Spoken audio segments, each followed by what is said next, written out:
小巧、轻便、顺手，再配合上优秀的性能，它就会变成射手的梦中情枪。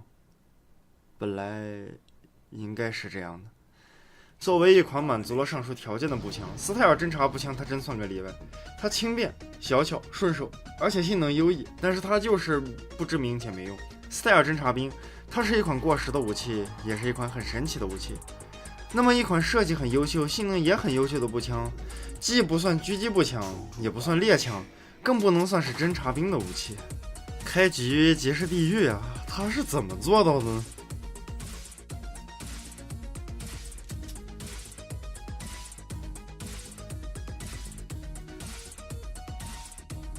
鸟狙破点，轻狙鸟枪。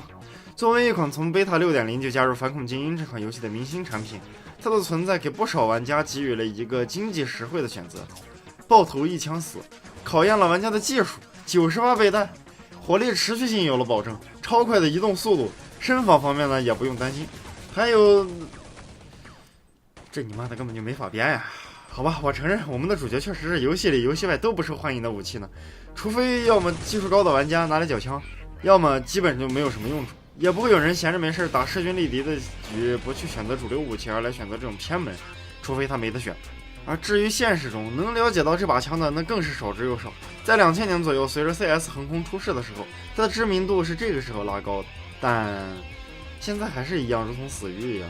斯泰尔侦察步枪拥有一种非常奇怪的2级分号，使用过这把枪的人都会说它非常非常的好，反正就是各种夸，重量轻啊，高精准啊，但是就是没几个人用，也没几个人买，买了打过几次之后就开始吃灰了。这并不是因为它有什么硬性的 bug， 只不过是它天生就有的硬伤罢了。这个得从它的概念提出者 Jeff Cooper 说起。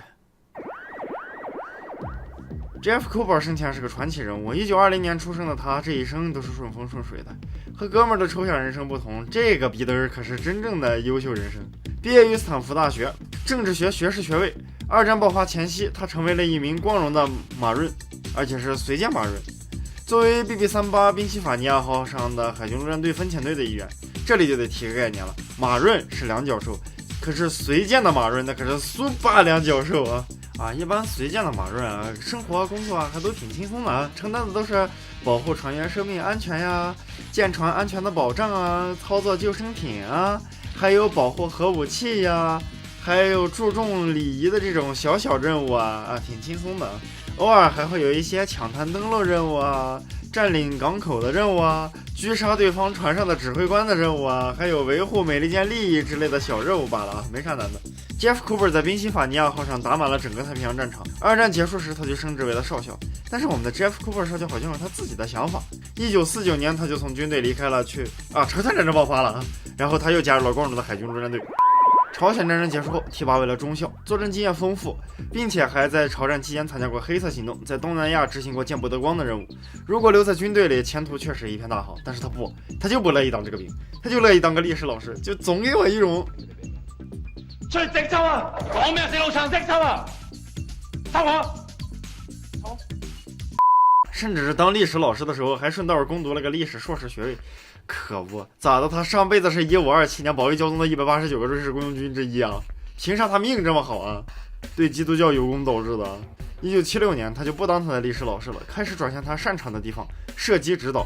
他開辦了美國手槍學院 （American Pistol Institute），也就是後面的 Gunsight 學校，去教執法部門和平民如何使用霰彈槍和步槍。對呀，這不是手槍學院嗎？手槍去哪兒了？不急，他對手槍的貢獻那可大了去了。因為他一直提倡手槍的現代使用技術，為了民間的射擊競賽和訓練跑東跑西，不但成功的使 IPSC 登上了舞台，並且成功的使偽佛式狙槍最終取代了單手射擊法，成為了軍隊和警察所用的標準狙槍法。實際上他對槍械也帶來了巨大的貢獻，比如說心態和庫珀顏色代碼、武器上的準備、步槍的使用概念等等。這個我就提一下，感興趣的大伙可以自己學習一下。他除了教歷史、教武器、寫書、見證之外，他還喜歡打獵，因為一念之間的強法導致了斯泰爾偵察兵的誕生。怎麼？我還能怎麼吐槽呢？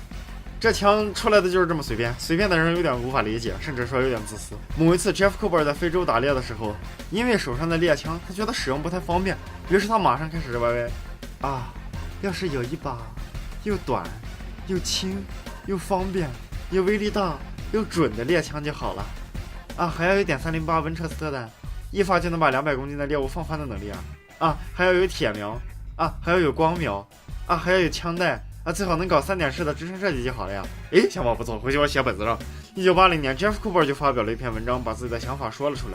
他将这把枪的概念命名为了侦察步枪，一种方便携带的、可以单独操作的、可以在任何距离上一枪把200公斤目标放倒的多功能步枪。而接下来他围绕侦察步枪的概念和他创办的侦察步枪委员会开过3次会议，最终在1983年完成了他们理想的侦察步枪数据。随着 Jeff Cooper 名气越来越大，人们对侦察步枪的兴趣也就越来越大了。已经开始有几家公司推出了他们的侦察步枪，但是还没有公司敢进行商业化生产。1990年 IPSC 的主席和斯泰尔公司的外贸经销商讨论合作项目的时候，偶然间提到了 Jeff Cooper 和他的侦察步枪概念，这引起了斯泰尔公司极大的兴趣。因此他们邀请 Jeff Cooper 来参观斯泰尔公司，并且肯定能为他生产出真正的侦察步枪。但是这给斯泰尔的设计师就不会了，你拍着胸脯子我就得砸脑瓜子，什么逼玩意儿？你怎么让我设计一款短轻准的大威力步枪？最重要的，什么是最重要的？在头疼不已的情况下，1990年12月，斯泰尔的设计师沃尔里希·泽德罗瑟来到美国，并前往了冈塞的学校，亲自参加了 Jeff Cooper 的步枪训练课程，希望通过此种方式来了解所谓的侦察步枪概念。于是，在 Cooper 的执教下，他突然明白了一个道理：Jeff Cooper 这个老逼灯，他最想要的就是方便，只有方便啊！是啊，你在非洲大草原上，你背着个死重的枪，你还得抬着它换弹，多费劲呢！如果枪又轻又短，还是大威力的，这不就好说了吗？随着要求的明了，他很快就开始了侦察步枪的设计。基于新的枪击运作方式以及轻的要求，1991年他设计出了蓝图，并推出了4种概念。不过随着斯泰尔公司自己的研发问题，导致枪被整整搁置了2年，这样双方稍微闹得有点不愉快。但是1993年，当枪击研发完成，我是不是答应了谁什么来着？斯泰尔这才想起来他吹的这个惊天大牛皮啊，于是这才开始动工。1995年，随着所有设计的完成，斯泰尔公司邀请 Jeff Cooper 来参观他的第一个样枪，并且在他提出改进意见后，马上进行了修改。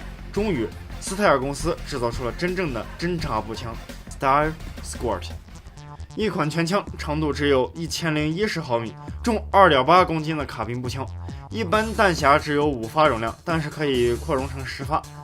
确实做到了他们所说的短轻，全枪只有127个零件。而为了达到它的要求，全枪的减重都被做到了极端的地步。为了减轻重量而减轻重量，全枪采用了聚合物材质，说人话就是工业塑料。枪基采用了铝合金材质，进一步的减轻重量。枪管上刻了很多减重槽，虽然这样会使得枪管升温更快，枪管壁呢也会变薄，但是得益于冷锻的制造工艺和新材料的使用，枪管呢还是很耐用的。再看枪身，枪身是由工业塑料制成的，但是就如同拇指哥吐槽的那样，他们的塑料看起来都很廉价。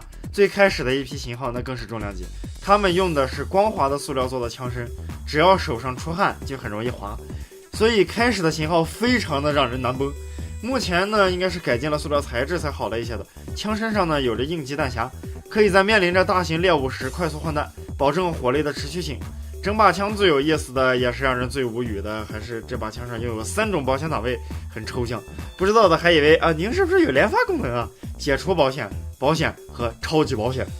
保险呢是可以装弹，可以拉开枪机，但是不能扣动扳机。超级保险是连枪机都不能拉开。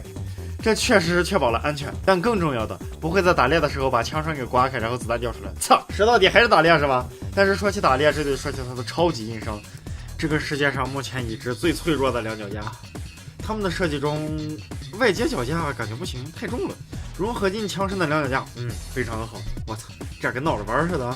按下其下方的按键，你就可以掰开它的两脚架，只要卡进预定的位置，你就拥有了一个只能祈祷着能架住你的枪的脆弱两脚架。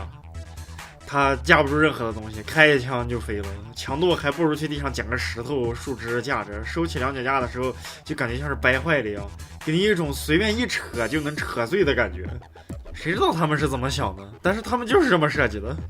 而这些都不是重量级，它最致命的地方在于它一开始从设计上就出现的 bug， 用猎枪的思维，用猎枪的方式造了一把不是猎枪的猎枪，那这个我只能说幽默了。点308的轻车力本身就有限，用这把枪去打200公斤的猎物，那么我放个水牛打。点3006，你甚至用点3030，你也许都能打死。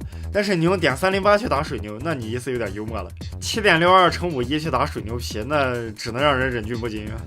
那么200公斤的猎物是打不死了，它又不是什么专业的狙击步枪，也没有什么重枪管，所以也不能当成专业的狙击步枪来使用。那你要是说科索沃战争时期的解放军用过这个啊，那哥们儿也只能说这个就更幽默了，他们也确实没啥枪用，拿这个当个狙使也不是不行。但是这个确实不能当专业的狙击步枪，所以他们呢自己做了什么武器自己都不知道。Jeff Cooper 确实是很喜欢这把枪，每天呢都当成宝贝，然后民间的枪迷呢大多也是 Jeff Cooper 的粉丝，真正买这把枪的都觉得有点难崩。不过这把枪呢当个狙击步枪来训练还可以，但是我有买这个逼枪的钱，我已经能批2把甚至3把 M700或者叫 M24了，那么用它干什么？性能还不如 M24。所以这个故事呢告诉我们，盲目的跟随大师呢也不是什么完美的解决方案，甚至也会出现很大的问题。虽然他们后续呢也推出了大口径的版本，还有重枪管的斯泰尔战术精英，也就是 CS 零点行动里的这把鸟狙啊，这个就算是真正专业的狙击步枪了，但是呢销量依旧很烂了。是啊，一款大容量轻便小巧的猎枪，这个想法如果出现在1880年，那肯定是完美的。可惜了，这个概念出现在了1980年。那么从出发即落后，更何况还有这么个幽默的弹药，当个专业的猎枪呢也当不明白。斯泰尔侦察兵就如同他这不温不火的命运死死绑定，只能在游戏中发挥他不能承担的作用，当个狙击步枪。现在是不是游戏也不把它放进去了？那我们的斯泰尔侦察步枪真的成为游戏里游戏外都不受欢迎的武器了。744 Boom pow, beef pow, better for bigger round. It is easy, clear to see the best design in history. Like boom.